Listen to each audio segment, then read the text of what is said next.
And you can see by UTC it's 11:38, 8 seconds on the 14th of September.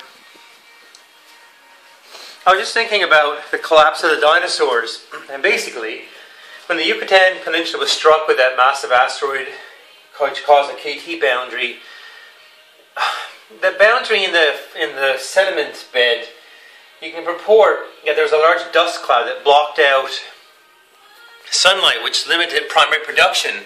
So maybe all of the dinosaurs depended on large herbivores to be meat for the carnivores, and the whole food chain was based on meat and large herbivores, basically. And with primary production limited, they all died and the whole system collapsed. Like Ireland, society lived on potatoes, there was a potato blight, and over 2 years production dropped at a set rate.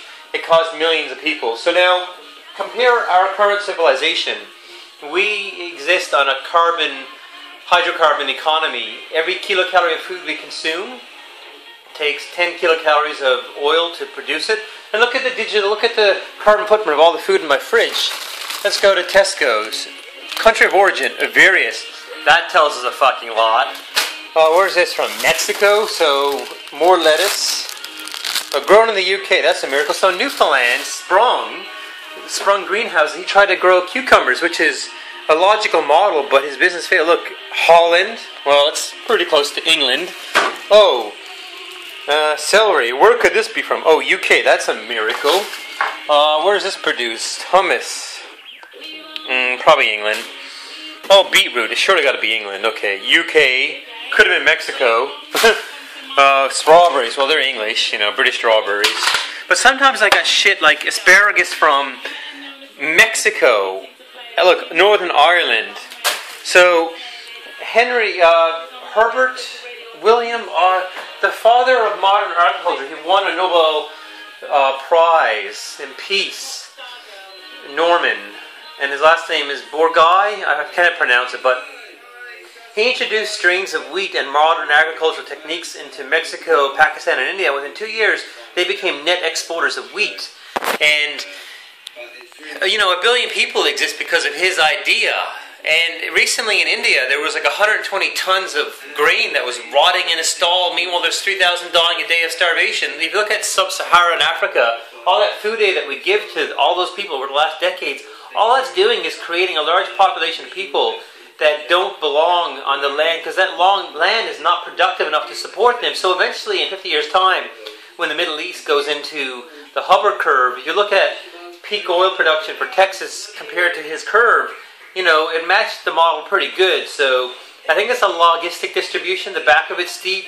So basically, I think the largest basin of oil in the Middle East is in decline.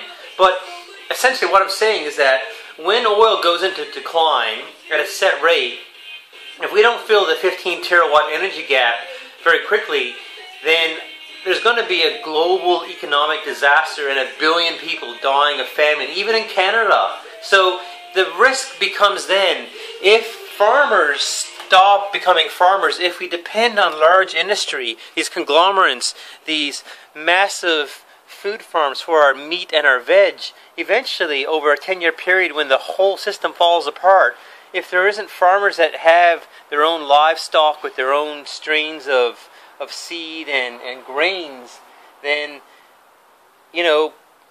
civilization is screwed. So where would you want to live? Somewhere productive, and you want to be a farmer. So at some point, you want to be a farmer when the shit hits the fan. Unless, fusion can be developed to, I guess, fill the energy gap. So the human race is effectively doomed, in my opinion. So look at AI, I Am Legend. It's a post-apocalyptic virus, retrovirus, caused the mutation. So the risks to civilization are the Grey Goo theorem, which is reported by the MIT professor in nanotech.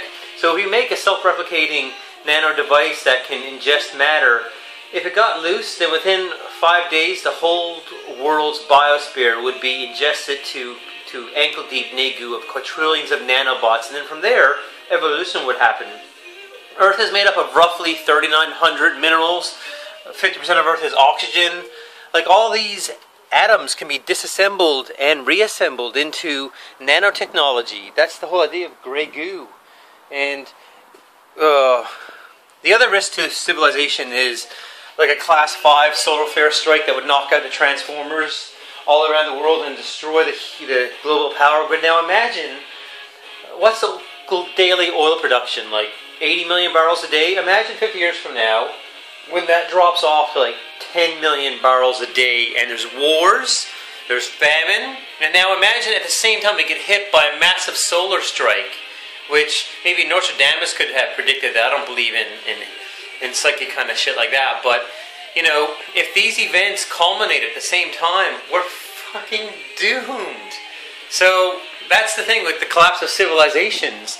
When you know, like network theory and the forefront of science about why societies collapse, and you start knowing mathematics, when you start to understand how everything is connected and how it all works, like complex dynamic systems, how robust are they in terms of the nonlinear dynamics that interact with all these scales of complexity from bottom-up and top-down interactions?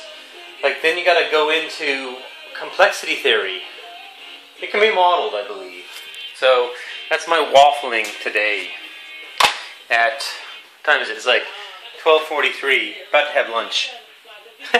We're doomed.